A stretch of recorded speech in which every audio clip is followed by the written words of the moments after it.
ঘরে নিয়ে যায়, তাদের বাবা মায়ের কাছে পৌঁছে দিই। বাবা মায়ের কাছে ছেলে মেয়েরা আমানত।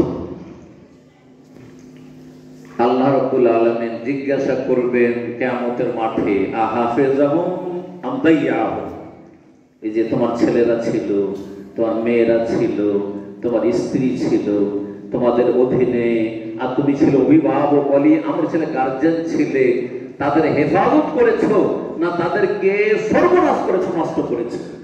হেফাজত মানে শুধু শারীরিক পরিচর্যা নয়, হেফাজত মানে শুধু চিকিৎসা দেওয়া নয়, হেফাজত করা মানে শুধু পেটের ভাত দেওয়া নয়, হেফাজত করা মানে শুধু ডাক্তার ইঞ্জিনিয়ার বানানো নয়। যদিও একটা টেন্ডেন্সি এখন তৈরি হয়েছে আমাদের সমাজে, দুটো পয়সা হইলেই ডাক্তার বানাইতে হবে, আর তাহলে সবচেয়ে বড় কামাল হয়ে গেল, তাই না? হ্যাঁ, তো না, ঠিক আছে, অবশ্যই প্রয়োজন আছে।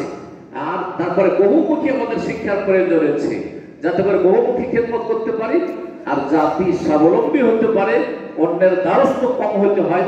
আল্লাহ যেন বোঝার এবং আমলের তৌফিক দান করেন। বলছিলাম যে সার্বিক ক্ষেত্রে বাপ মাকে ছেলে মেয়েদের আমানত রক্ষা করতে হবে। একটি হচ্ছে দুনিয়াবি আমানত, পার্থিব আমানত, আরেকটি হচ্ছে পারলৌকিক আমানত বা দ্বীনি আমানত। বেশি গুরুত্বপূর্ণ দ্বীনি আমানত। ছেলে মেয়েদের দিনটা যদি সুন্দর করে দেন, আখিরাতটা যদি সুন্দর করে দেন, তাহলে সে যদি দুনিয়াতে রুজি রিজিকের কষ্টেও থাকে, তো দুনিয়া থেকে বিদায় নিলে টেম্পোরারি জিন্দেগি, কতদিন বাঁচবেন, কতদিন বাঁচবেন? যারা এখানে আছেন 100 বছর পরে কাউকে খুঁজে পাবেন না, সবাই মাটির তলে আবার থাকবে। খুব বেশিও যদি বাঁচেন, কতদিন বাঁচবেন? 100 বছরের বেশি? 100 বছরের পরে আমাদের কাউকে খুঁজে পাওয়া যাবে না।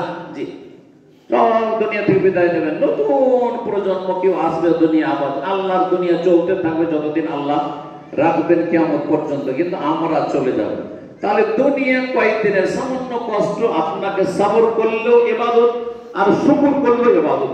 সুখে থাকলে ইবাদতের রাস্তা খোলা আছে, আর দুঃখে থাকলে ইবাদতের রাস্তা খোলা আছে। তাহলে আসল হচ্ছে কি? দুনিয়া না আখিরাত? আসল কি? আখিরাত। আখিরাতে কতদিন থাকতে হবে? জান্নাতে? জান্নাতীদেরকে জান্নাতে কতদিন থাকতে হবে? সময়কাল আছে না? খালিদিনা ফিহা, চিরকাল সেখানে। জাহান্নামে?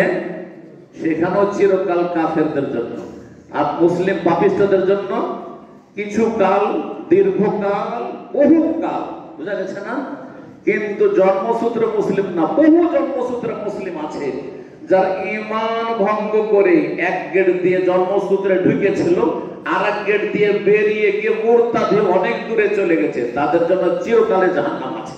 সুতরাং কখন এটা মনে করিয়েন না যে আমি মুসলিম ঘরে জন্মেছি, একদিন না একদিন জান্নাত পাবো। এই ধারণা যে আছে, বিশেষ করে আমাদের আহলে হাদিস সমাজে, এই ধারণা মগজ থেকে মুছে ফেলে দিতে হবে। যদি সর্বনিম্ন জান্নাত যাওয়ার যোগ্যতা থাকে, তখনই জান্নাত যাওয়া সম্ভব।